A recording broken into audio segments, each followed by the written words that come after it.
План да одат во собрание без кравати имале пратениците на ВМРО ДПМН 15 дена пред крвавиот упад. На 27 април пратеникот Антонио Милошовски на Вибер групата ги информирал дека од СДСМ планирале да изберат собраниски спикер.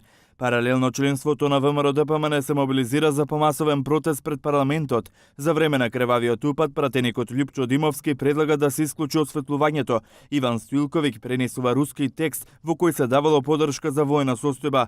Обвинителката Вилма Русковска е децидна дека нема да има преквалификација на кривичното дело терористичко загрозување на уставниот поредок и безбедноста. Комуникацијата пред настаните, за време на самиот настан и комуникацијата после настаните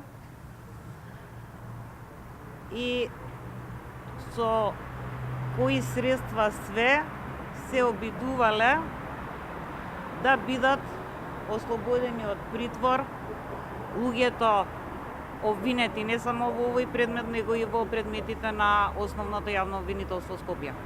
Дали некој на вас во тие периоди, додека им течеле комуникациите на Тарчуловски и Мицкоски, се обиде да ви контактира во однос на мерките кои што ги барат? Не. Не можам да кажам ништо додека не го видам законот, односно предлог законот за амнестија. Кога ќе го видам, тогаш би можела нешто поконкретно да ви одговорам. Во судот се виде и дополнителна снимка од тепањето на пратеникот Зијадин Села. Обвинителката Ивана Трајчевска ги посочи обвинетите Мунир Пепик и Вилијам Михајловски како го удираат пратеникот. И двајцата приговара, тврдеа дека не го тепаат Села. Убаво се гледа на снимката дека не го мам. И дека господинот Села е на метро и пол од мене. Значи, убаво се гледа. А јас со телефон сум у раце. Значи, јас бев на службена задача. Значи, убаво се гледа дека со телефонот сум, значи дека снимам. Човекот е на метро и пол од мене, беше свртен на стомак. Значи не се ни гледа никое.